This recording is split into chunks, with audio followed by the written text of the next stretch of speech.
तो क्लास 11 का हम लोग आज केमिस्ट्री का जो स्टार्टिंग है वो करने जा रहे हैं।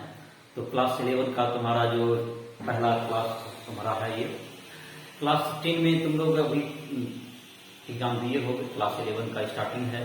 क्लास 11-12 पे जो है कि पढ़ाई के बारे में जानते होगे तुम, इसके आधार पर तुम्हें जो इंजीनियरिंग मेडिकल कॉलेज में एडमिशन भी होती है।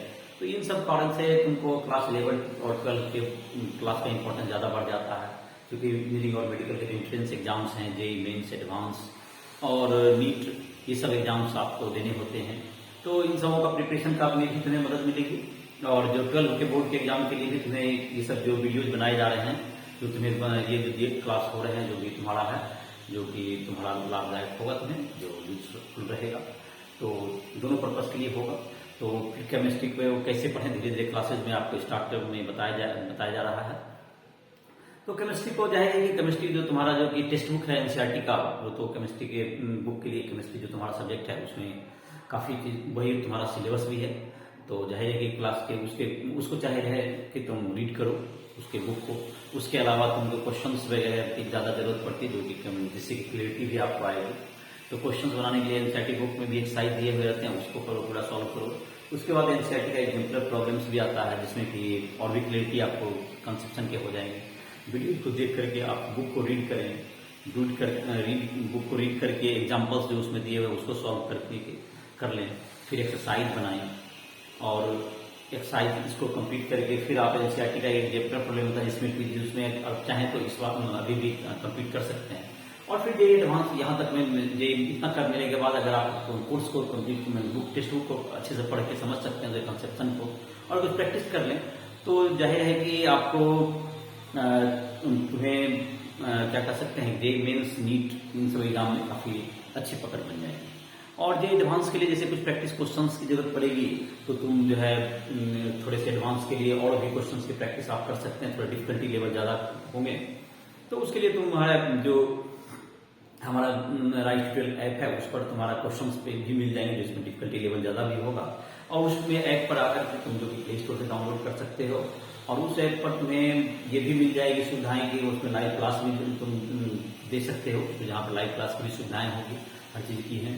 और तुम्हारा दूसरा है कि तुम जब चाहो पर्सनली जो डाउट हो, जो नहीं क्वेश्चन बन रहे हो प्रॉब्लम, तो उसको तुम जो है हमसे संपर्क कर सकते हो। उसमें डाउट सेशन भी उसमें आएगा, और पर्सनल कांटेक्ट भी जो स्टूडेंट करना चाहते हैं, जिसको दिक्कत है, जो वहाँ पढ़ने में कंसेप्ट में दिक्कत हो रही है, तो पर्सनल कांटेक्ट के लिए भी उसमें जो हमारे ऐप है, राइट ट्यूटोरियल ऐप, जो कि प्ले स्टोर में उपलब्ध है, लिंक भी तुम्हें दिया हुआ है, वो उसको जा करके उस पर तुम हमसे पर्सनल कांटेक्ट कर सकते हो। उसमें फ़ोन नंबर, मोबाइल नंबर हो गया तुम्हारा, या ईमेल आईडी या व्हाट्सएप नंबर, सारा जो कांटेक्ट का है उस पर मिल जाएगा।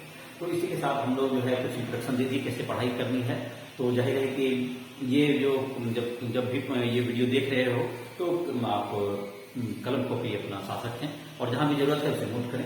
और इस प्रकार आज का जो वीडियो है हमारा क्लास 11 का जो पढ़ाई का जो फर्स्ट चैप्टर है तुम्हारा बेसिक ऑफ केमिस्ट्री करके, जो तुम्हारा जो बेसिक जो एनसीईआरटी बुक से जो तुम्हारा चैप्टर है, उसी पर जाएगा। एनसीईआरटी बुक ही तुम्हारा सिलेबस है, तो जाएगा जो आधार होता है तुम्हारा बेस उसी पर होता है।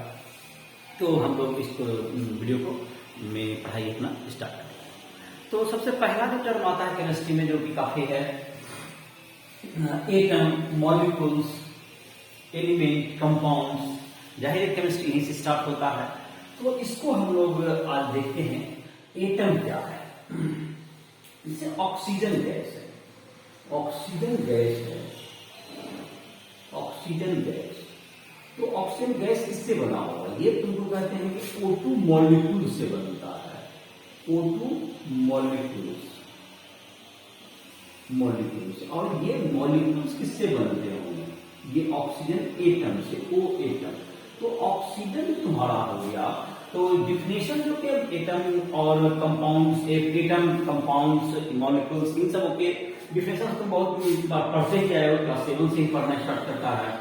एटम का डिफिनेशन ये जानते होंगे, जिसको मैं एक बार बोल देता हूँ कि एटम ऐसा किसी मैटर का सबसे छोटा पार्टिकल होता है जिससे कि मैटर बनते हैं और जिसका कि इंडिपेंडेंट अपना एग्जिस्टेंस हो सकता है। ये केमिकल रिएक्शन में क्या कर सकते हैं? पार्टिसिपेट करते हैं, केमिकल रिएक्शन में पार्टिसिपेट कर सकते हैं। तो उसको हम लोग क्या कहते हैं? एटम कहते हैं। और एटम जो है तुमको क्या है?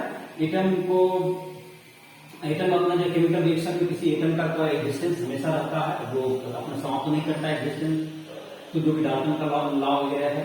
तो खैर एटम के बारे में ये हुआ तुम्हारा कि एटम जो सबसे छोटा चीज और कुछ एटम से कॉम्बिनेशन से क्या बन जाते हैं, एटम से अगर कंबाइन करते हैं तो उसे मॉलिक्यूल बनते हैं। तो एटम क्या हो गया तुम्हारा, एटम हो गया स्मॉलेस्ट सब्सटेंस जिसके पास इंडिपेंडेंट एग्जिस्टेंस, और वो एटॉमिक रिएक्शन में भाग लेते हैं, केमिकल रिएक्शन में पार्टिसिपेट करते हैं। और group of atoms makes molecules, group of atoms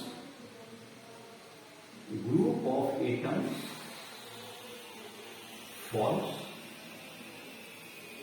molecules. तो एटम्स का जो ग्रुप है वो क्या बनाएगा, मॉलिक्यूल बनाएगा। जैसे कि H2O है, H2O में दो तरह के एटम हुए, तो H2O क्या हो गया तुमको, एक हाइड्रोजन है एक ऑक्सीजन है, ये दो तरह के एटम से लेके बना है, तो H2O क्या होगा तुम्हारा एक मॉलिक्यूल हो गया, H2O मॉलिक्यूल हुआ। तो इसमें कितने एटम है, एक मॉलिक्यूल में वन मॉलिक्यूल है 3 एटम, मॉलिक्यूल हो गया H2O मॉलिक्यूल, मॉलिक्यूल हुआ वन मॉलिक्यूल ऑफ वाटर है 3 एटम्स, 3 एटम है जिसमें 2 हाइड्रोजन के हैं और एक ऑक्सीजन के एटम है, तो डायरेक्ट H2O मॉलिक्यूल होगा। तो ग्रुप ऑफ मॉलिक्यूल, जैसे O2 भी क्या होगा, मॉलिक्यूल हो गया।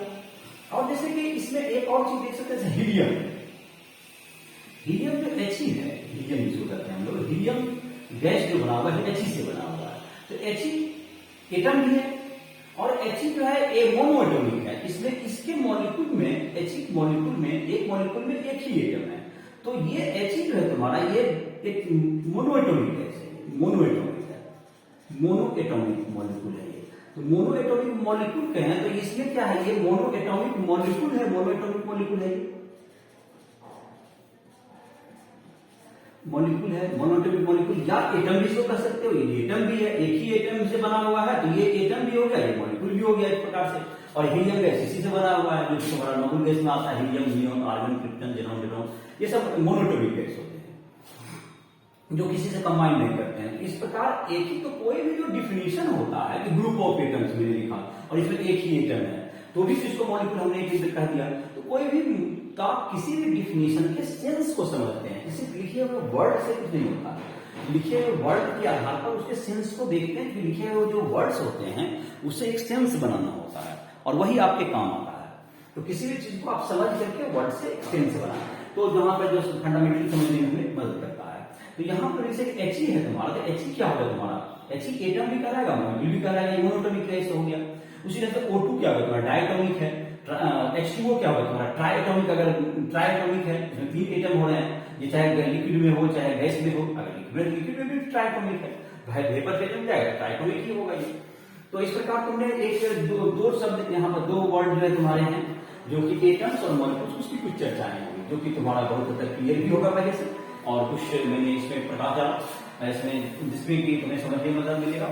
और जहां तक डिफिनेशन वगैरह की बात है, डिफिनेशन तुम्हारा जो नोट्स में मिल जाएगा लिखा हुआ, या आप पहले से भी पढ़ते आए उनको आवश्यक भी नहीं है। अब इसी से जुड़ा हुआ हम लोग एक दूसरा वर्ड पॉइंट करते हैं जिसको हम लोग एलिमेंट और कंपाउंड। अब ये चीज बात है, एलिमेंट ये भी वर्ड है, इसको भी देखते हैं एलिमेंट क्या है।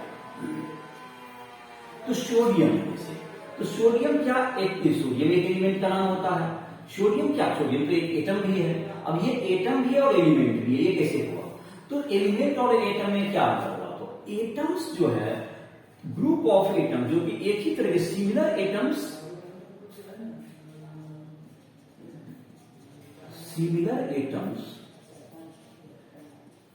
Combines to form element. Combine से ज्यादा टुगेदर कह सकते हो, कंबाइन से ज्यादा बेटर वर्ड हो सकता है टुगेदर, सिमिलर एटम्स टुगेदर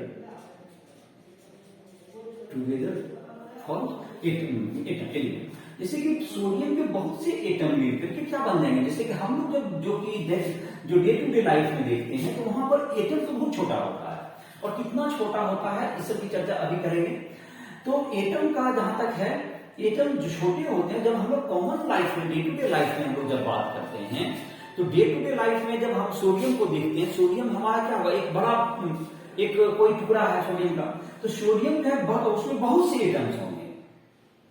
और कितने एटम होते हैं, जिस सबको हम लोग मोल, इतनी ज्यादा एटम होते हैं जिसके लिए हम लोग एक नया यूनिट यूज करते हैं जिसको हम लोग मोल में काउंट करेंगे, जो कि जस्ट इसमें मोल कंसेप्ट के बारे में भी अभी जस्ट पढ़ाई होगी, या इस वीडियो में होगी या अगले वीडियो में हम लोग इसको लेंगे और देखते हैं मोल कंसेप्ट तक कहां तक पढ़ाई कर पाते हैं इस वीडियो में। तो मोल का जहां तक सोडियम का बात हुआ, सोडियम एलिमेंट में तो वो क्या हो गया, सोडियम जो तुम्हारा हो गया एलिमेंट, तो वैसे बहुत से सोडियम एटम होंगे। तो ये सोडियम एक एलिमेंट भी होगा, और एलिमेंट जो कि इसको कहते हैं दो लेवल हो गए। सोडियम को जब आप एटम कहते हैं, तो सोडियम जब आप उसको देखते हैं उसको माइक्रोस्कोपिक लेवल, सूक्ष्म स्तर पर देखते हैं आप लोग, माइक्रोस्कोपिक, जो कि हम लोग एटम बिल्कुल स्मॉल किससे बना हुआ है, और जब इसी को मैक्रोस्कोपिक लेवल पर देखते हैं तो सोडियम क्या बन जाएगा, एलिमेंट हम लोग देखते हैं, जो हम लोग डे टू डे लाइफ में देखते हैं मैक्रोस्कोप, बड़े स्तर पर मैक्रोस्कोपिक, जिसको सूक्ष्म और स्थूल हिंदी में कहते हैं इसको। तो सूक्ष्म माने जो बिल्कुल छोटे स्तर पर जो सोडियम एलिमेंट जो हो गया, सोडियम एलिमेंट जो है किससे बना हुआ, सोडियम एटम के कॉम्बिनेशन से बना हुआ है। तो ये दोनों चीज को समझ गया होगा। इस सोडियम जो है तुम्हारा क्या हो गया, एटम भी हो, एटम है, और वही जब बहुत से सोडियम एटम कंबाइन कर गए जो एक दूसरे के साथ टुगेदर रहे, तो वो सोडियम एटम एलिमेंट के रूप में हमें दिखाई पड़ता है। तो ये जो मतलब ये जो डे टू डे लाइफ में हम लोग देखते हैं, इसको हम लोग कहेंगे सोडियम एटम और सोडियम एलिमेंट, इसकी चर्चा हमने किया। अब हम लोग बात करते हैं इसी तरह से, एक वर्ड आता है कंपाउंड और मॉलिक्यूल। जैसे H2O तुम्हारा क्या है, H2O को कंपाउंड क्या करते हैं, ये कंपाउंड जो तुम्हारा होगा H2O एक कंपाउंड है, H2O कंपाउंड, कंपाउंड का क्या होता है, एलिमेंट्स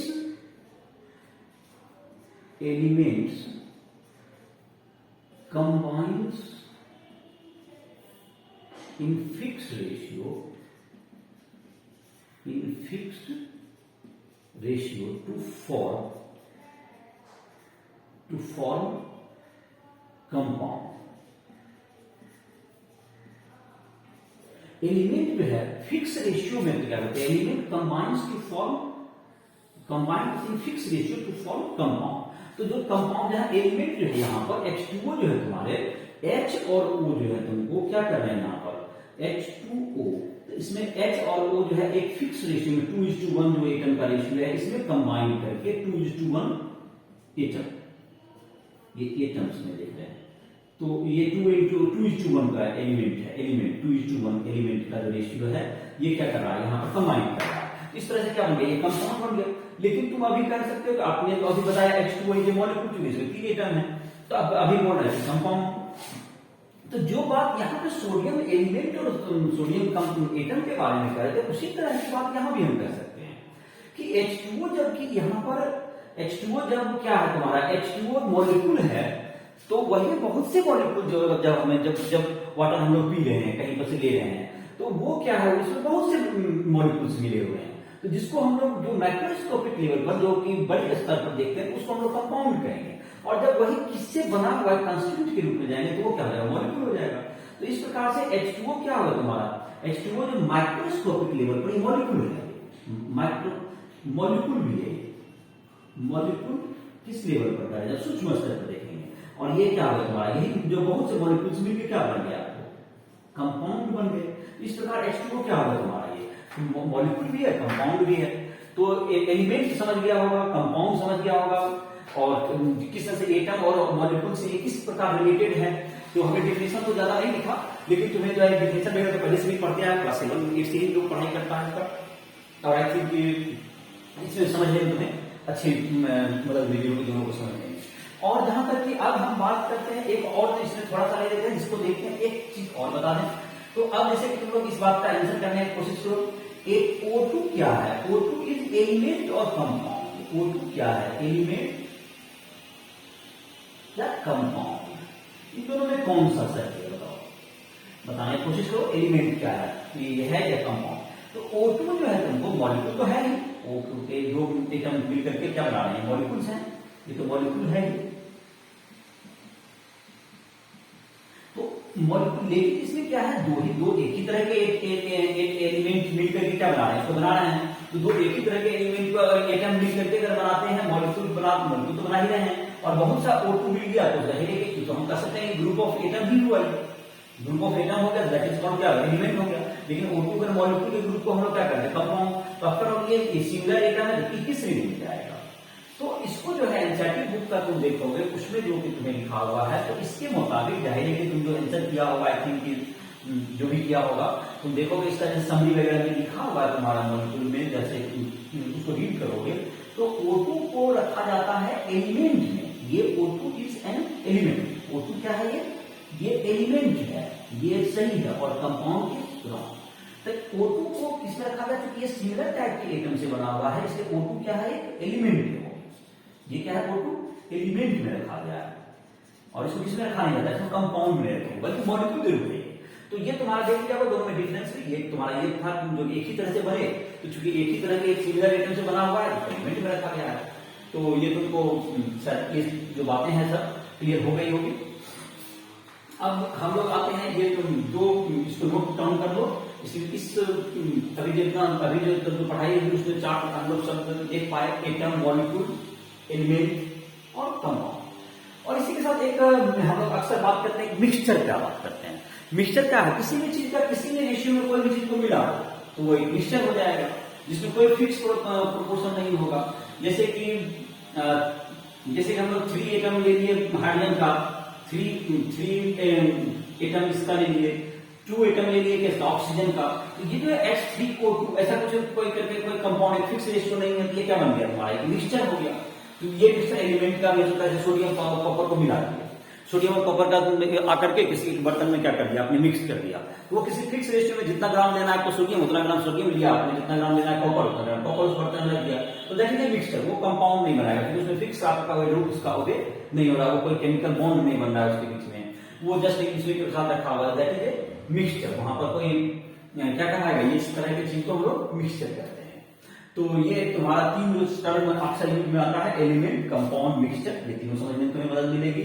एटम मॉलिक्यूल्स से कैसे रिलेटेड है, एलिमेंट और मॉलिक्यूल्स, ये भी तुम समझ गया होगा। और एटम्स की जो नंबर्स होती है ये सब काफी ज्यादा होती है। एटम्स जो हम लोग जो देखते हैं, एटम बहुत छोटे होते हैं, मॉलिक्यूल्स वगैरह भी उसके आकार में छोटे होते हैं। तो हम लोग जो डे टू डे लाइफ में देखते हैं वो एलिमेंट या कंपाउंड ग्रुप में हमारे सामने आता है।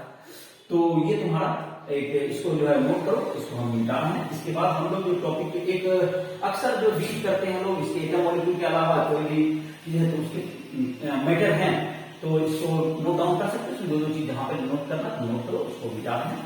तो एक दूसरा बात आगे कह रहे थे कि जो एटम है, कोई भी चीज है उसके 3 स्टेट होते हैं, मैटर है तो उसके 3 स्टेट होते हैं जिसको हम लोग सॉलिड, लिक्विड, गैस कहते हैं। तो सॉलिड में तुमको जैसे इसे पढ़ा भी होगा तो पढ़ के भी आया होगा, क्योंकि सॉलिड, लिक्विड, गैस है तुम्हारा। सॉलिड में क्या होगा, तुम्हारा मॉलिक्यूल्स ज्यादा नजदीक होते हैं, उससे और थोड़ा सा हीट किया जाए उसको तो वो क्या हो जाते हैं, मेल्ट करेंगे और धीरे धीरे क्या होगा, सेपरेट करके लिक्विड बन जाते हैं। मेल्टिंग पॉइंट के बाद मेल्ट करके लिक्विड बनेगी, तो लिक्विड बन जाएंगे तो उसके बीच का जो मॉलिक्यूल के बीच का सेपरेशन है वो क्या हो जाएगा, बढ़ जाएगा। तो एक ही स्टेट, तो मॉलिक्यूल के बीच का क्या होगा, थोड़ा मेल्टिंग पॉइंट क्या होगा, जिस टेम्परेचर पर कोई सॉलिड क्या बन जाता है हमारा, मेल्ट करके लिक्विड में कन्वर्ट हो जाएगा, उसको क्या कहते हैं, मेल्टिंग पॉइंट। और जो बॉइलिंग पॉइंट क्या होगा तुम्हारा, जिस टेम्परेचर पर कोई लिक्विड गैस में कन्वर्ट होगा, दैट इज बॉइलिंग पॉइंट। तो इस प्रकार से तुमको सॉलिड, लिक्विड और गैस, सॉलिड को अगर सॉलिड जो मेल्टिंग पॉइंट तक चला गया तो मेल्टिंग पॉइंट इसको हीट किया तो मेल्टिंग पॉइंट पे क्या हो जाएगा, ये मेल्ट करेगा। मेल्टिंग पॉइंट कितना टेम्परेचर पर, ये क्या बन जाएगा, लिक्विड बन जाएगा। और लिक्विड में कैसे क्या और हीट करेंगे क्या बन जाएगा, ये गैस बन सकता है। और ये जो रिवर्सेबल होता है ये तुमको उल्टा भी बन सकता है, इसको टेम्परेचर इसको ठंडा करेंगे तो ये लिक्विड बन जाएगा, इसको ठंडा करोगे क्या बन जाएगा, सॉलिड बन जाएगा। तो ये सॉलिड से जो लिक्विड बनता है इसको मेल्ट करना कहते हैं, इसको मेल्ट करते हैं। मेल्ट किया तो मेल्टिंग पॉइंट हो गया। और अगर ये जो प्रोसेस हो गया सॉलिड को मेल्ट कराएंगे तो ये क्या बनेगा, लिक्विड बनेगा। लिक्विड को मेल्ट कराएंगे, लिक्विड को बॉयल कराएंगे, इस प्रोसेस का नाम होगा बॉइलिंग। लिक्विड बॉयल करके क्या बनेगा, बॉइलिंग करके क्या बनेगा, और गैस बन गया। और गैस को अगर कंडेंस करेंगे, इसको मतलब क्या करेंगे, इसको कंडेंस करते हैं, कंडेंसेशन तो क्या बन जाएगा, लिक्विड। कंडेंसेशन, ये कंडेंस किए तो इसको लिक्विड बना, लिक्विड को क्या करेंगे, फ्रीज करेंगे, लिक्विड को क्या करेंगे, फ्रीज। इस प्रोसेस को क्या करते हैं हम लोग, फ्रीजिंग करना। लिक्विड को फ्रीज करेंगे क्या बन गया, सॉलिड बन गया। तो इस तरह से एक तो ये टेम्परेचर, और तो ये जो चीज होता है तुम्हारा, किस टेम्परेचर पर कोई सॉलिड लिक्विड बनेगा, किस टेम्परेचर पर कोई लिक्विड गैस बन कन्वर्ट हो जाएगा। तो मैटर के तीन ये स्टेट हैं जो एक दूसरे में कन्वर्टेबल होते हैं। ये इस कन्वर्ट में क्या क्या कौन कौन सी रोल प्ले करता है। तो ये जो मेटल है, जो जैसे वाटर है तुम्हारा, वाटर भी तीनों स्टेट में पाया जाता है। तो इसमें जो वाटर के जो मॉलिक्यूल्स हैं, एक मॉलिक्यूल दूसरे मॉलिक्यूल से कितने स्ट्रांगली ये रिलेटेड होते हैं, कितने स्ट्रांगली अटैच होते हैं। एक मॉलिक्यूल दूसरे मॉलिक्यूल को केमिकल बॉन्डिंग चैप्टर में देखोगे तुमको कैसे उसका बॉन्ड बनता है, या स्टेट ऑफ मैटर नाम से भी चैप्टर है, कैसे स्टेट एक दूसरे से चेंजिंग होता है। तुम्हारा क्लास 11 में एक चैप्टर है जिसका नाम है स्टेट ऑफ मैटर। तो स्टेट ऑफ मैटर जो तुम्हारा मैटर का 3 स्टेट हुआ, जिसमें कि लिक्विड और सॉलिड, लिक्विड और गैस स्टेट क्लास 11 पढ़ना है, सॉलिड फूड क्लास 12 पढ़ना है, इससे डिटेल्स पे आगे पढ़ोगे। तो कैसे इसमें जो मेन जो रोल प्ले करता है इसमें दो चीज, इंटरमॉलिक्यूलर फोर्स और टेम्परेचर, थर्मल टेम्परेचर, ये दोनों मिलकर के जो इन दोनों के इंट्रैक्शन से जो है उनको स्टेट चेंज होते हैं। तो कौन कौन चीज का मैंने कहा, इसमें 2 चीज मैंने कहा, थर्मल इंट्रैक्शन जो होंगे तुम्हारा, थर्मल इंट्रैक्शन हो गया, इंट्रैक्शन फोर्स हो गया तुम्हारा, और तुम्हारा दूसरा क्या बताया, इंट्रैक्शन फोर्स जैसे तुम्हारा होगा, जो कि एक मॉलिक्यूल दूसरे मॉलिक्यूल से किस तरह से इंट्रैक्ट कर रहा है। इसके इंट्रैक्शन से क्या बन रहा है तुम्हारा, इंट्रैक्शन से इंट्रैक्शन फोर्स अगर ज्यादा स्ट्रॉन्गर है, जिसको इंटरमॉलिक्यूलर फोर्स भी कहते हैं, अगर इंटरमॉलिक्यूलर ज्यादा अटैच किए हो तो दैट इज सॉलिड बन जाएगा। उससे वीक है और थोड़ा सा टेम्परेचर दे दिया तो इफेक्ट आया तो वो मॉलिक्यूल है उसके मॉलिक्यूल ज्यादा सेपरेट हो जाएंगे। इसके मॉलिक्यूल क्या रहते हैं, बात क्लोजली मतलब होते हैं, क्लोजली मॉलिक्यूल के रहेंगे, क्लोजली पैक, इसे क्लोजली पैक होंगे। और इसमें क्या हो जाएगा, इसमें सेपरेट हो जाएंगे, लिक्विड में थोड़ा सा सेपरेशन बढ़ेगा, separation of molecule more than solid. तो इससे सेपरेशन क्या होगा, इसको इंटर मॉलिक्यूल स्पेसिंग बढ़ गया और इसमें हाईएस्ट हो गया, very high separation, large separation हो जाता है गैस में। ये जो सेपरेशन है ये लार्ज हो गया गैस में, तो ये सेपरेशन ज्यादा हो गया गैस में। इंटर मॉलिक्यूल, एक मॉलिक्यूल दूसरे मॉलिक्यूल की सेपरेशन ज्यादा क्लोज है, और आपने टेम्परेचर दिया तो वो जब टेम्परेचर एक मेल्टिंग पॉइंट का आया, कहां पे मेल्ट करेगा, मेल्टिंग पॉइंट पे क्या आ गया हमारा, ये इसमें चला जाएगा, मेल्ट किया, दैट इज जिस टेम्परेचर पर मेल्ट किया, टेम्परेचर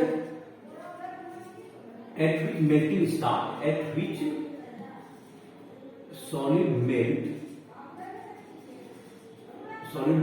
इज कॉल्ड, क्या कहलाया बताओ, मेल्टिंग पॉइंट। इसको क्या कहते हैं हम लोग, मेल्टिंग पॉइंट कहेंगे। तो जिस टेम्परेचर पर सॉलिड मेल्ट कर गया that is called melting point. और जिस टेम्परेचर पर कोई लिक्विड बॉयल करेगा उसको क्या कहेंगे, boiling point. Temperature at which liquid boils is called boiling point, boiling point. तो जिस टेम्परेचर पे ये बॉयल कर गया ये क्या कहलाया, बॉइलिंग पॉइंट। और इसी का जस्ट उल्टा, जिस टेम्परेचर पे ये क्या कर जाएगा, कंडेंस कर जाएगा, उसी टेम्परेचर जस्ट सेम टेम्परेचर होता है, नाम सिर्फ आपका बदल जाता है। जैसे कि जिस वाटर है तुम्हारा, आइस जो है तुम्हारा 0 डिग्री सेल्सियस पर क्या चेंज मेल्ट करके क्या बन गया, लिक्विड वाटर बन गया, लिक्विड वाटर बन गया। तो ये जो 0 डिग्री सेल्सियस हुआ इसके लिए हम लोग कहते हैं आइस के लिए क्या हुआ, मेल्टिंग पॉइंट हुआ।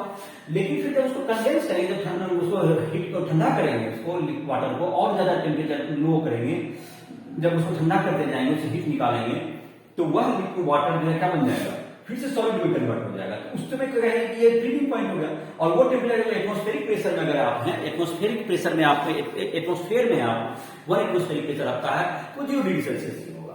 तो दोनों टेम्परेचर क्या हो, सेम होगा। उसी ढंग से वाटर को अगर हम लोग 100 डिग्री सेल्सियस देंगे तो बॉइल करके लिक्विड बन जाएगा, गैस वाटर वेपर बनेगा। अगर 100 डिग्री पर इसको करेंगे करने, जितना आपने हीट दिया होगा उसको निकाल दीजिए, जिसको हम लेटेंट हीट भी कहते हैं। तो जितना हीट देना पड़ेगा, जिस टेम्परेचर को 0 डिग्री सेल्सियस से आइस को अगर मेल्ट करना शुरू करेगा तो तब तक टेम्परेचर 0 डिग्री ही रहता है जब तक कि पूरा वाटर मेल्ट नहीं कर जाता। और जितना हीट की जरूरत पड़ती है इस मेल्टिंग प्रोसेस में, that is called latent heat of freezing भी कहते हैं इसको। और मेल्टिंग के लिए इतना हीट चाहिए। और ये तुम्हारा स्टेट बदलेगी, liquid to gas, solid to liquid बदलेगी। फिर लेटेंट हीट क्या हो सकता है तुम्हारा, वेपोराइजेशन हो सकता है जितना। तो लेटेंट हीट मतलब कि 1 ग्राम मतलब 1 kg या 1 1 यूनिट के लिए इसको डिफाइन करता है कितना चाहिए। तो ये तुम्हारा लिक्विड का। और दूसरा आपका स्ट्रॉन्ग, इसका जो मॉलिक्यूलर फोर्स होता है इसमें सॉलिड में इंटरमॉलिक्यूलर फोर्स ज्यादा होता है। Intermolecular force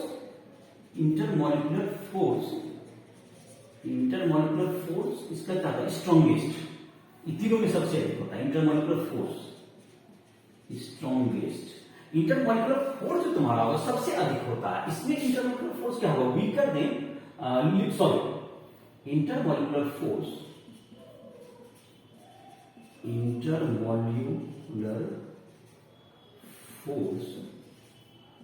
weaker then solid. ये जो इंटरमॉलिक्यूलर फोर्स की जो बात कर रहे हैं हम लोग, एक मॉलिक्यूल दूसरे मॉलिक्यूल, जैसे intermolecular force state of matter dipole dipole interaction होता है, वैन डेर वाल्स फोर्स होता है, हाइड्रोजन बॉन्ड, ये सब इंटरमॉलिक्यूलर फोर्स के नाम हैं जो कि आप आगे आने वाले चैप्टर्स में क्या करेंगे, स्टेट ऑफ मैटर में पढ़ेंगे। तो जो डायपोल इंटरमॉलिक्यूलर फोर्स जो है इसमें ज्यादा स्ट्रॉन्गर फोर्स होते हैं, इसलिए क्लोज होते हैं। और इसमें सबसे इंटरमॉलिक्यूलर फोर्स क्या होगा, गैस में सबसे वीकेस्ट होता है। इंटरमॉलिक्यूलर फोर्स क्या जाएगा तुमको, जैसे जैसे डिस्टेंस बढ़ते जाता है ये डिस्टेंस इंटरमॉलिक्यूलर फोर्स वीकेस्ट होता है। इंटरमॉलिक्यूलर फोर्स क्या होगा तुम्हारा, इंटरमॉलिक्यूलर फोर्स वीकेस्ट तुम्हारा सबसे कमजोर होता है। और इंटरमॉलिक्यूलर फोर्स के बारे में से बताया कि तुम जब स्टेट ऑफ मैटर पढ़ोगे तो इसमें और पढ़ लोगे तुम इसका। और जाहिर है कि मैटर, एक बात और देख लेते हैं, इसका जो है ये तुम्हारा रिजिड है। जब इंटरमॉलिक्यूलर फोर्स ज्यादा है तो रिजिड है, तो ये अपना शेप भी चेंज नहीं करेगा। और मास तो सबका रहता है जैसे, तो मास तो कभी नहीं बदलता है, आप स्टेट बदलने से क्या नहीं होगा। ये सब जो है फिजिकल चेंज है। चेंज भी दो तरह, ये जो एक दूसरे में चेंज हो रहा है ये कैसा चेंज है, ये फिजिकल चेंज है। इसमें तुम्हारा क्या होगा, तुम्हारा इसमें जो है तुम्हारा मास जो है तुम्हारा तो चेंज करता है, इसका शेप भी क्या होगा, बिल्कुल फिक्स होता है। साइज एंड शेप क्या होगा, इसका फिक्स होता है। लिक्विड का क्या होता है तुम्हारा, लिक्विड में क्या होगा, तो इंटरमॉलिक्यूलर फोर्स कमजोर है तो वो जाएगा, उसका वॉल्यूम तो सेम होता है, वॉल्यूम चेंज नहीं करता है, बट उसके क्या हो जाते हैं, जो शेप जिस बर्तन में आप देंगे, जिस वेसल में डालेंगे उसका शेप ले लेगा, शेप फिक्स नहीं होता इसका। और लिक्विड गैस का क्या होता है, गैस का ना ही तो उसका वॉल्यूम फिक्स होता है, ना ही उसका शेप फिक्स होता है। आप कहोगे वॉल्यूम फिक्स नहीं होने का कैसे समझ में आया, क्या मतलब हुआ। तो वॉल्यूम फिक्स नहीं होगा, जैसे कि तुम्हारा ये कहने का अर्थ होता है वॉल्यूम फिक्स नहीं, जैसे कि पानी है, पानी को हमने डाला, अगर 1 लीटर पानी किसी मग में डाला तो मग का शेप ले लेगा, वो 1 लीटर हो जाएगा। लेकिन फिर उसे दूसरे बर्तन में कहीं पर बाल्टी में डाल देंगे तो वो 1 लीटर से 2 लीटर नहीं हो जाएगा, लेकिन वो क्या है, शेप लिक्विड का चेंज हो जाएगा। ये लिक्विड का होगा। और सॉलिड में जैसे पत्थर है, पत्थर का टुकड़ा आप कहीं भी डालेगा, चाहे बाल्टी में रखिए चाहे मग में रखिए, वो एक ही शेप का होगा, वो फिक्स है उसका। और लेकिन गैस में क्या होता है, गैस को अगर हम ट्रांसफर करते हैं किसी एक छोटे सिलेंडर में है कोई गैस, उसको छोटे से बड़े बर्तन में आप ले जाएंगे, तो बड़े बर्तन में जाएंगे, वो पूरा बर्तन को, जैसे एक गैस लीक किया, पूरा जो रूम है उसको पूरा ऑक्यूपाई कर जाएगा, क्लोज रूम है आपका। एक सिलेंडर है तुम्हारा जिसमें गैस सिलेंडर में भरा हुआ, तुम्हारा गैस सिलेंडर जो भी खाना बनाने का तुम्हारा एलपीजी सिलेंडर होता है उसमें गैस तुम्हारा भरा हुआ है, तो उतना वॉल्यूम ले रहा है, उसका वॉल्यूम पूरा भरा हुआ है, और वो गैस पूरा लीक करके क्लोज रूम में पूरा चला जाए तो पूरे रूम के वॉल्यूम को ऑक्यूपाई कर जाता है। इसका मतलब उसका वॉल्यूम फिक्स नहीं है। और शेप भी किसका ले लेगा, रूम का ले लेगा। पहले वो सिलेंडर का शेप लिए हुए था और उसका वॉल्यूम सिलेंडर का वॉल्यूम का इक्वल था, वेसल के वॉल्यूम के बराबर, और अब वो पूरे रूम में फैला तो वो रूम का ही वॉल्यूम ले लिया। तो ये बात दोनों में समझ में आ गया होगा, गैस जो है पूरा उसका वॉल्यूम भी फिक्स नहीं होता है, इसका वॉल्यूम, इसका क्या होता है, shape and volume is fix, इसका शेप एंड वॉल्यूम फिक्स होता है।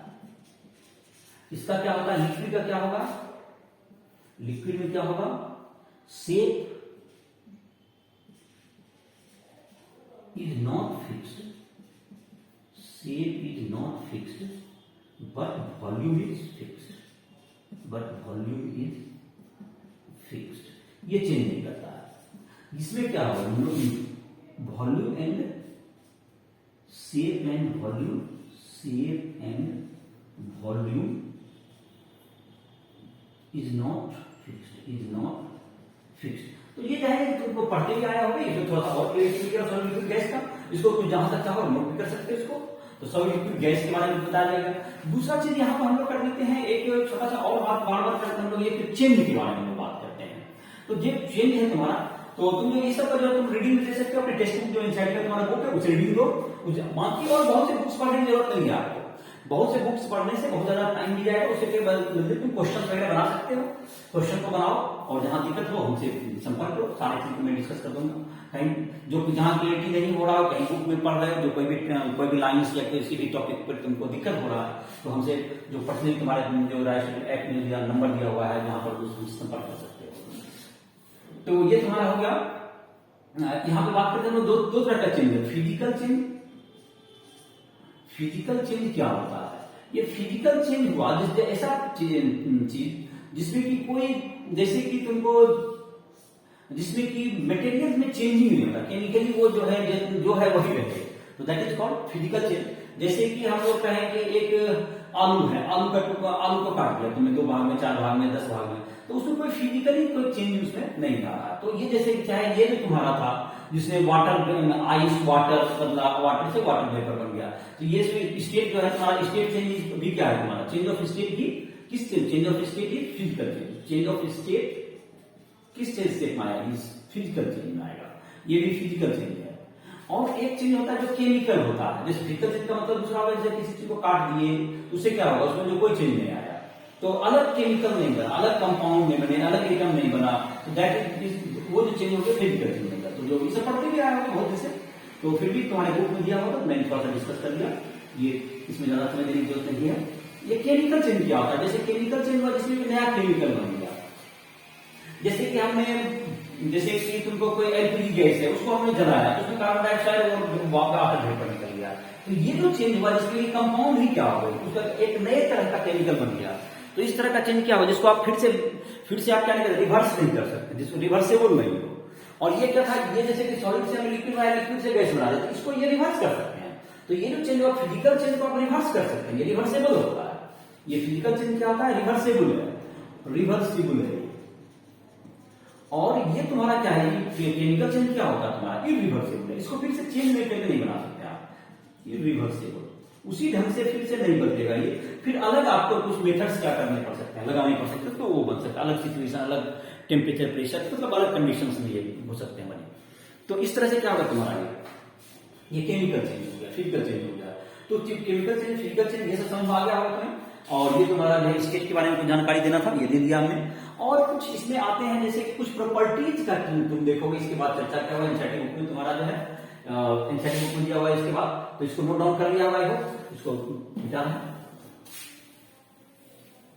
और इसका जो डिटेल्स तुम नोट्स चाहोगे तो वो तुमको ऐप पर आकर के उसमें तुमको नोट्स मिल जाएंगे, वहां पर तुम इसको कर सकते हो, वैसे तुमको समझने के लिए जहां पर कुछ समझ गया होगा। और ये सब तो चीजें आप पहले से ही पढ़ते रहते हैं, लेकिन फिर भी कुछ इसमें ऐड हुआ तुम्हारे नॉलेज में। ये तुम्हारा फर्स्ट जो क्लास 11 का तुम्हारा पहला है क्लास, पहला वीडियो बन रहा है, इसमें बेसिक बात बताई जा रही है। तो चलो अब देखते हैं हम लोग कुछ जो कि प्रॉपर्टीज हैं, जैसे कि कई प्रॉपर्टी का बात कर रहे थे, जिसमें कि हम लोग नाम ले रहे थे मास। एक प्रॉपर्टी है तुम्हारा, जैसे कि मास क्या होता है, मास एक प्रॉपर्टी। तो मास हो गया तुम्हारा property, the amount of substance present in a matter is called its mass. The amount of substance present in a matter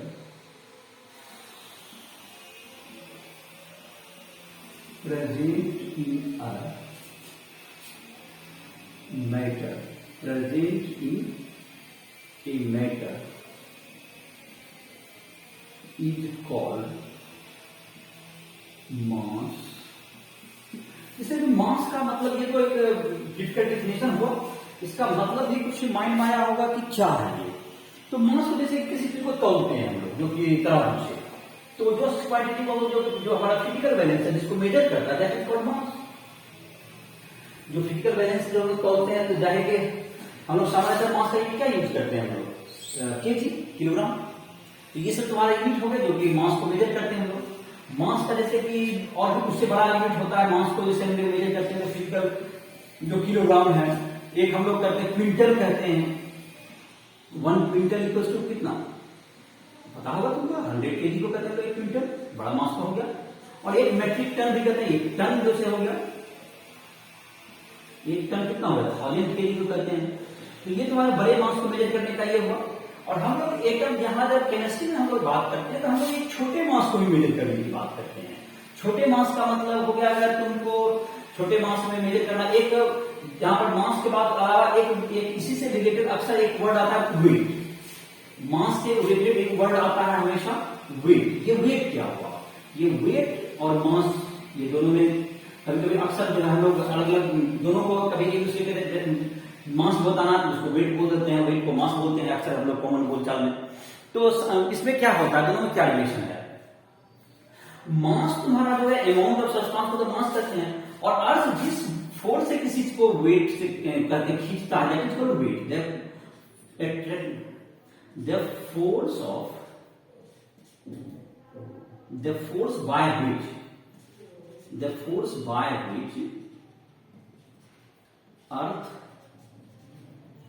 अर्थ या कोई भी जहां पर वेट निकालना है, अर्थ से हम लोग जनरली मतलब रखते हैं, अर्थ से attracts a body is called its weight. तो ये वेट हो गया। तो वेट जो है एक फोर्स है, जाहिर है इसका न्यूटन होना चाहिए, और इसका न्यूटन क्या होगा, इसका केजी वगैरह होगा तुम्हारा वेट। तो लेकिन हम लोग तो अक्सर बोलते हैं तो वेट बोल देते हैं, बट उसको न्यूटन में रिप्रेजेंट करने के बजाय केजी में करते हैं। तो अगर वो 5 केजी का है तो हम लोग को अगर 5 इंटू स्मॉल जी, जो ठीक से पढ़ा होगा क्लास 9 में भी, तो 5 इंटू स्मॉल जी 5g हो गया 4। अगर 5 केजी का बॉडी है तो उसका वेट कितना हुआ, 5 केजी बॉडी है वेट, 5 केजी बॉडी है वेट कितना होगा, बॉडी है वेट अगर हम इसको स्पेसिफिकली कहें तो 5g equal to 5 into 9.8 equal to 49 newton.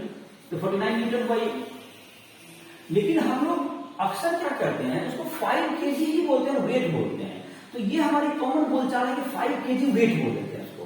तो 5 केजी का वेट क्या है, 5 केजी ही बोल दिए। तो हम लोग वेट भी बोलते हैं, तो अक्सर मास के ही रेस्पेक्ट में वेट को चर्चा करते हैं। हम लोग जो साइंटिफिकली ऐसा नहीं करते हैं उसको न्यूटन के लिए क्या है, मतलब जी उसमें एक प्रकार से हम लोग नहीं लगाते हैं और उसको क्या करते हैं, अक्सर व्यक्त कर देते हैं हम लोग। तो आप तो बात समझ में आ गया, जैसे किसी चीज का मास है 5 ग्राम, तो कोई ये भी बोल दिया यूजली बोलता है 5 का वेट है, तो वो उसका मतलब आप यूनिट देखिए, अगर वह एक्चुअली में वेट बोल रहा है तो उसको मीटर में बात करना होगा या किलोग्राम फोर्स बोलना पड़ेगा।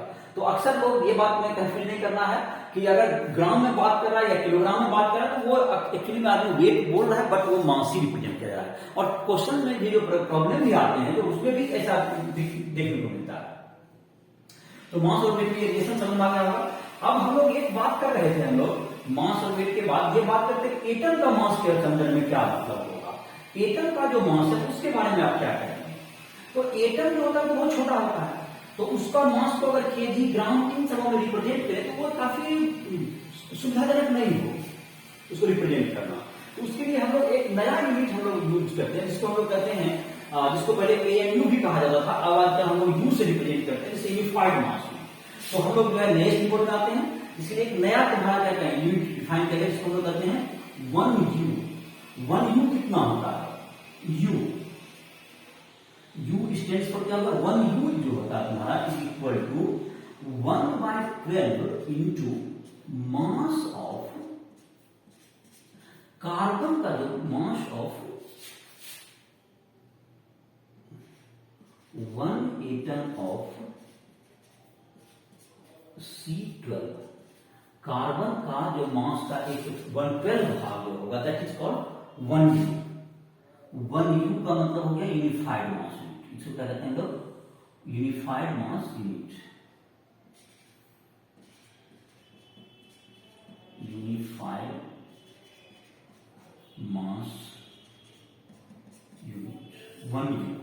1U का मतलब क्या हो गया कि 1/12 into mass of 1 atom of carbon, that is called 1U।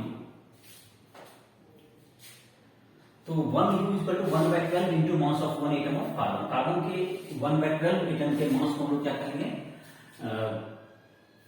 मास को हम लोग 1U कहते हैं, एटॉमिक मास यूनिट जिसको कहते हैं पहले प्रीवियसली, अब आज हम यूनिफाइड मास यूनिट कहते हैं। इसके लिए डिफाइन किया गया था। इसी यूनिट में हम लोग क्या करते हैं, अक्सर रिप्रेजेंट करते हैं।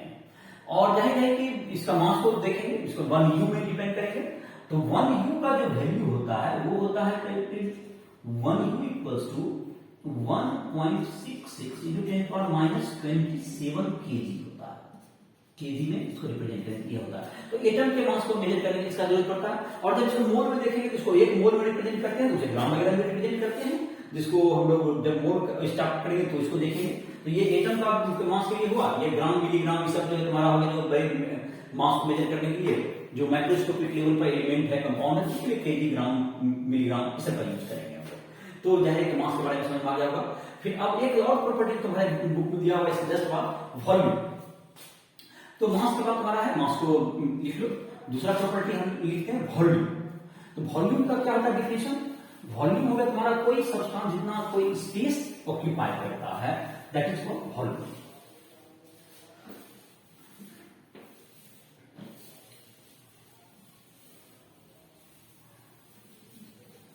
तो वॉल्यूम क्या हुआ देख लेते हैं इसको। वॉल्यूम हुआ that space occupied by a substance is called its volume. So volume, the space occupied by a substance is called its volume. The space occupied by a substance is called its volume. तो volume का ये होगा तुम्हारा, जितना जगह घेरेगा वो क्या कहलाएगा उसका वॉल्यूम। तो वॉल्यूम का यूनिट होता है साइन क्या होगा, volume equal to length into breadth into height. तो साइन जो लेंथ का क्या होगा, मास मीटर, तो मीटर का क्या होगा, तो मीटर क्यूब हो गया। तो एक यूनिट जो अक्सर होता है तुम्हारा वॉल्यूम का यूनिट तो मीटर क्यूब हो ही गया। और जाहिर है एक यूनिट जो अक्सर हम लोग जो यूज करते हैं लीटर वॉल्यूम के लिए, तो 1 लीटर, तो इस ये काफी तुम्हारा क्या था, 1 मीटर क्यूब जो है तुम्हारा cubic metre, that's equal to 1000 litre. ये इंपॉर्टेंट तुम्हारा कन्वर्जन है जिसको कि तुम ध्यान रखोगे। और 1 मीटर क्यूब में कितना होगा, 1 मीटर क्यूब इक्वल टू क्या हो गया, मीटर क्यूब को सेंटीमीटर क्यूब बताएंगे। तो एक बात ध्यान रखें, मीटर क्यूब को 1 metre into 1 metre into 1 metre हुआ। जैसे देखो कैसे बदलते हैं इसको, तो 100 centimetre into 100 centimetre into 100 centimetre, तो दैट्स इक्वल टू 10⁻6 हो गया ये। और सेंटीमीटर क्यूब, और इसको सीसी भी करते हैं, तो 100 10⁻6 सीसी, 10⁻6 इसको क्यूबिक सेंटीमीटर सीसी भी करते हैं इसको। ये समझ आ गया होगा। और अब तुमको देख सकते हैं एक लीटर को क्या कर सकते हैं लोग, 1 लीटर इक्वल टू 1000 मिलीलीटर, इसको ml भी करते हैं, मिलीलीटर को ml। और अब एक क्वेश्चन करते हैं, 1 cc equal to dash ml, इसमें कितना बनाएगा ये देखते हैं। 1 cc equal to dash ml, तो 1 cc से स्टार्ट करते हैं, ml बनाते हैं इसको। 1 cc इक्वल टू क्या होगा तुम्हारा, 1/10⁻6 मीटर क्यूब। तो मीटर क्यूब में गए, मीटर क्यूब से अब कहा, मीटर क्यूब इसलिए गए क्योंकि लीटर में जा सकते हैं वहां से हम लोग। तो 1/10⁻6 इंटू 1000 लीटर हो गया। 1000 जब लीटर हो गया तो 1 लीटर में कितना होता है, 1000 ml होता है। तो 1/10⁻6 इंटू 1000 इंटू 1000, ये फिर क्या हो गया, ml हो गया। तो ये 10⁻6 कट गया, that is equal to 1 ml हो गया। तो 1 cc इक्वल टू कितना तुम्हारा आंसर हो गया, तो 1 cc इक्वल टू कितना फिलअप हुआ यहाँ पर, 1 cc इक्वल टू 1 ml। यहाँ पे क्या बनाएगा, 1 cc इक्वल टू 1 ml। तो मतलब ये समझने का अर्थ है कि cc और ml क्या हो गया तुम्हारा, सेम चीज रहता है, सेम वॉल्यूम को जो रिप्रेजेंट कर रहा है। तो ग्राम पर ml कहें, ग्राम पर cc कहें, तो वो क्या हो जाता है, सेम है तुम्हारा, मतलब cc और ml दोनों सेम वॉल्यूम होता है। ये जो कॉमन, एक तुमको लीटर के बजाय हम लोग 1 डेसीमीटर क्यूब करते हैं, 1 डेकामीटर, 1 डीएम क्यूब करते हैं। देखो एक और यूनिट यूज करते हैं, डीएम पर डेसीमीटर। और 1 डेसीमीटर में कितना मीटर होता है, 1 डेसीमीटर में 1/10 मीटर। तो 1/10 मीटर का क्यूब, 1/10 इंटू 1/10 तीन बार ना होगा, 1/10 मीटर, 1 डेसीमीटर, तो 1/10 metre into 1/10 metre into 1/10 metre. तो 1/1000 क्या होगा तुम्हारा ये मीटर क्यूब, और 1/1000 1 मीटर क्यूब में कितना होगा तुम्हारा, और 1000 लीटर का 1000 लीटर होता है, तो दैट्स इक्वल टू 1 लीटर। तो इसका मतलब लीटर को कभी कभी डेसीमीटर क्यूब भी कहा जाता है। ये क्या है, डेसीमीटर क्यूब, ये 1 डेसीमीटर क्यूब, ये डेसी मीटर हो गया तुम्हारा। ये 1 डेसीमीटर का क्यूब को 1 मीटर भी हम लोग क्या कहते हैं, 1 डेसीमीटर क्यूब को 1 मीटर भी हम लोग कहते हैं। ये वॉल्यूम हो गया तुम्हारा, वॉल्यूम का कुछ यूनिट हो गए, तो इसको नोट डाउन कर सकते हो, कुछ कॉमन यूनिट वगैरह बता दिया गया। वॉल्यूम को आप क्या कर सकते हैं, 10⁻6 हो गया, जैसे कैसे थोड़ा क्या चेंज किया गया एक और दूसरा में इसको बता दिया गया। उसके बाद है तुम्हारा डेंसिटी।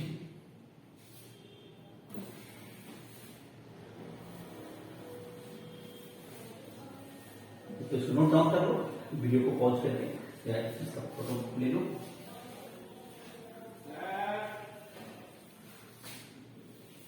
वीडियो को पॉज करके इसको ले लो।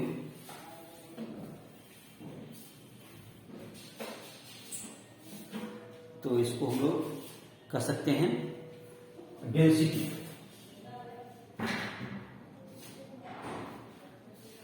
तो डेंसिटी क्या होगा तुम्हारा,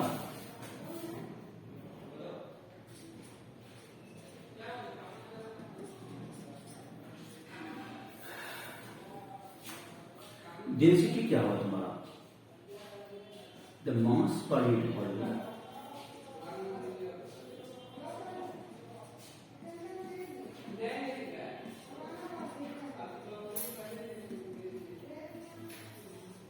इज कॉल्ड डेंसिटी। तो डेंसिटी इक्वल टू क्या होगा तुम्हारा, अगर हम इसको लिखना चाहें, density equals to mass by volume, density equal to mass by volume. तो डेंसिटी को जो तुम्हारा डेंसिटी, तो इससे हम लोग मेजर करते हैं कि कौन सा चीज कितना भारी है। अगर सेम वॉल्यूम रहे तो जिसका डेंसिटी ज्यादा होगा ज्यादा हैवी होगा, जिसका डेंसिटी कम होगा वो कम भारी होता है। जिसका जहां तक यूनिट की बात करें तो मास का यूनिट एसआई यूनिट हो गया केजी, और वॉल्यूम का क्या metre cube. SI unit of density, the SI unit of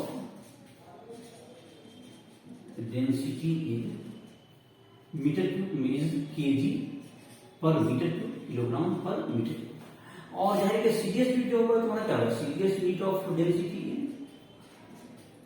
CDS unit of density is gram per centimetre cube, gram per centimetre cube. अब एक ये तुम्हारा कहते हैं, ये चीज आ सकता है कि 1 KG per metre cube, 1 KG per metre cube equals to dash gram per CC कितना होगा। इसको कैसे फिलअप करते हैं, इसको कैसे कन्वर्ट करेंगे। तो 1 केजी पर मीटर क्यूब है, यही सिंपल देखो बढ़ते हैं 1 केजी पर मीटर क्यूब। तो केजी को पहले ग्राम बदलना, तो 1 केजी कितना ग्राम होता है, 1000 ग्राम बाय क्या होगा तुम्हारा 1 मीटर क्यूब को कितना होगा 10⁻6 सीसी, अभी तो बता दें। तो ये कितना होगा 1 बाय 1000 ग्राम पर सीसी, ग्राम पर सीसी होगा तुम्हारा, ये तुम्हारा 1/1000। जो वाटर का जो डेंसिटी होता है, जो अक्सर जो कॉमन एक रेफरेंस लेते हैं, वाटर का डेंसिटी हम लोग लेते हैं नॉर्मल वाटर का, डेंसिटी ऑफ वाटर जो तुम बार बार ध्यान रखोगे, density of water, density of water is, density of water equals to 1000 KG per metre cube या 1 ग्राम पर सीसी या 1 ग्राम पर एमएल। अभी देखा होगा तुम सीसी और एमएल एक ही होता है। तो ये तुम वाटर का देखोगे। एक अक्सर और यूज करते हैं लोग, रिलेटिव डेंसिटी यूज करते हैं लोग। तो रिलेटिव डेंसिटी जो यूज करते हैं, density of any substance by density of water eight, मतलब वाटर का जो डेंसिटी है जो हमने लिखा है 4 डिग्री सेल्सियस होता है। Density of water at 4 degree Celsius, at 4 degree Celsius, density of water at 4 degree Celsius, ये तुम्हारा जो डेंसिटी ऑफ टेम्परेचर वेरी करता है। तो ये तुम्हारा हो गया। अब हम लोग बात करते हैं यहाँ पर रिलेटिव डेंसिटी। तो रिलेटिव डेंसिटी जो एक वर्ड हम लोग डिफाइन करते हैं, रिलेटिव डेंसिटी, रिलेटिव डेंसिटी और स्पेसिफिक ग्रेविटी भी इसको कहते हैं। इसको एक दूसरा नाम हम लोग क्या रखते हैं, स्पेसिफिक ग्रेविटी। रिलेटिव डेंसिटी और स्पेसिफिक ग्रेविटी का डिफिनेशन क्या होता है, इसको हम डिफाइन करते हैं that ratio of the density of substance, the density of substance, the density of substance with respect to density of water. तो ये इससे कंपेयर किया गया है। देखो वाटर उतना ही वॉल्यूम वाटर ले उससे कितना गुना वेट होगा उसका ज्यादा कम, उसके साथ रिलेटिव डेंसिटी आता है। इसको एक फार्मूला के रूप में लिखते हैं, स्पेसिफिक ग्रेविटी लिखते हैं। स्पेसिफिक ग्रेविटी इक्वल टू क्या होगा, density of substance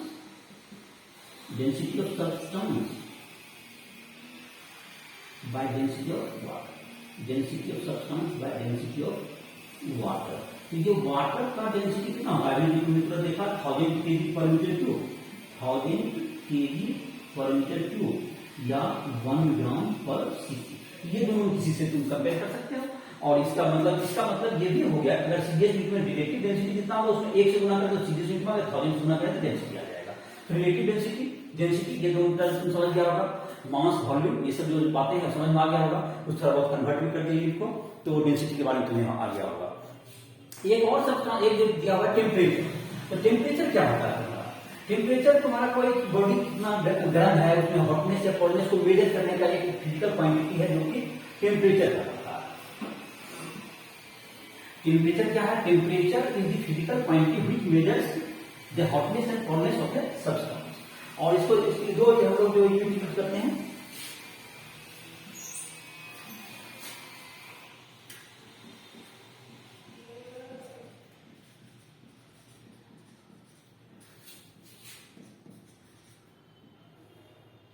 the physical